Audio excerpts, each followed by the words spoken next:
a bride-to-be uploaded a picture of a dress to the internet, and we all lost our minds. If you see this as blue and black, say Team Blue. If you see this as white and gold, how? How do you see that as white and gold? Why does this break our brains so much? It's because it puts us into confrontation with the fact that two minds can perceive the same reality entirely differently. I'd like to talk to you about two things. One, our minds are much more different than we think. And two, you should seek out minds that are different than your own, because that's where the magic happens. I get to work with a lot of diverse minds by virtue of what I do. I write and produce scripts for animation on a wide variety of topics, and I create puzzles and games. And a few years ago, I had my own dress moment where I realized that my brain works differently than almost everyone I know, and I'd like to show you how. So if you'll indulge me for a second, please visualize the following. You can do it with your eyes open or closed, whichever gives you the most vivid mental imagery.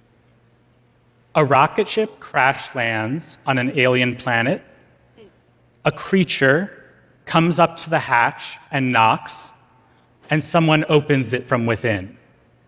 So now I'm going to ask you some questions about what you just saw. What color was the planet? What kind of creature was it? And who opened the hatch? I'll show you what I see. Nothing. That's because I have a condition called aphantasia, which is where I don't have access to my mind's eye. It turns out that the mind's eye is a spectrum. On one end are about 2 to 4% of us with aphantasia, and at the other extreme is hyperphantasia. That's where you can visualize in exquisite detail, sometimes even able to superimpose what you're imagining on reality. That's about 3 to 6% of people. Everyone else is somewhere in between, but there's a huge range of experience here. Everyone I do this with not only describes something different, but describes the experience of experiencing it differently. So I went through most of my life assuming that most people were, or everyone was like me, that visualization exercise like this is a figure of speech that no one could actually do.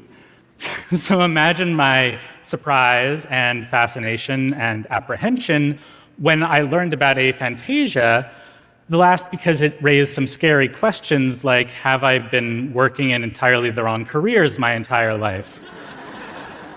So aphantasia changes the way that those of us who have it perceive information and consume and process information. So for example, most people I speak to who have a mind's eye describe the experience of reading a novel as seeing scenes play out in their mind and casting characters.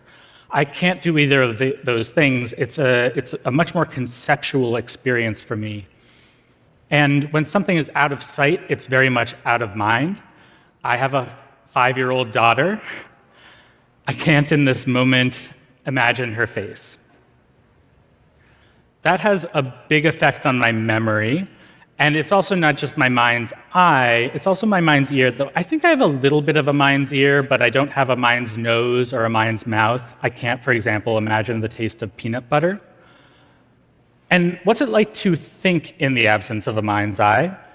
That's a really tough question that's not that far off from asking what's it like to be a dolphin or a spider. And in the absence of being able to inhabit each other's consciousnesses, we can communicate about them. So for me, I'm generally much more aware of something's skeleton than its skin. I'm very attuned to structure. When I'm creating a game or a puzzle, I'm first dreaming up the mechanics and figuring out how they relate to each other, how they map to a story structure, and the details come later, often in collaboration with other artists. I realize there's a leap of faith here in this idea that our minds can be so alien to each other. And I struggle with that too. I can't understand what it's like to visualize any more than I can see the dress as white and gold. But what's become increasingly apparent is that the mind's eye is just one of many constellations we're starting to draw in a night sky full of neurological diversity. That includes having or not having an interior monologue. It includes the autism spectrum, ADHD, dyslexia, and a lot more. Probably a lot of things we have yet to even give a name to because we're just figuring all of this out. The norm is to pathologize these experiences into a list of conditions that depart from a so-called normal functioning of the mind. I think we're thinking about this completely wrong. There is no true normal out there, and difference is not deviance. Rather, these are all clues towards a vast and profound star field we're each individually blinded to because we only have our one cozy, inescapable mind as a single reference point. It's no secret that different people think differently. Many people on the autism spectrum excel at pattern recognition and logical deduction. Multiple studies have shown students with ADHD outperforming on average their peers at creative problem solving and divergent thinking tasks, and there are very similar findings for dyslexia, especially when it comes to advanced spatial reasoning. So if difference is in fact the norm, what do we do with that? I say seek out minds that are different than your own and make something incredible together. There's a wealth of research that shows that teams of people from diverse backgrounds produce superior outcomes. I'd like to propose a corollary to this.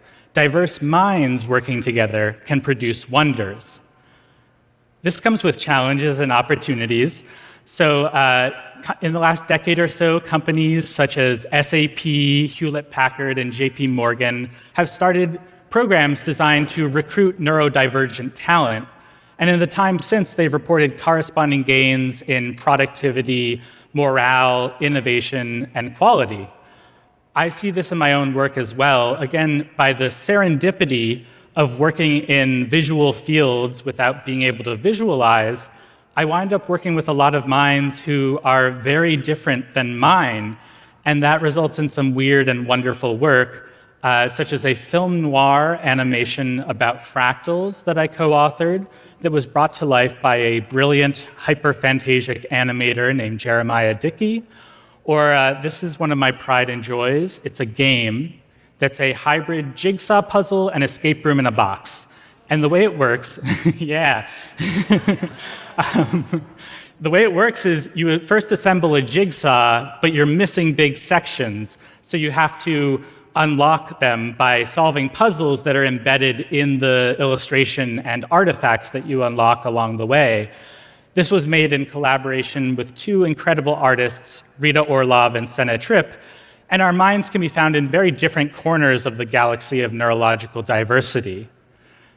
So, am I working in the wrong fields? No, I don't think so. I think I'm exactly where I should be. In fact, some of the greatest joy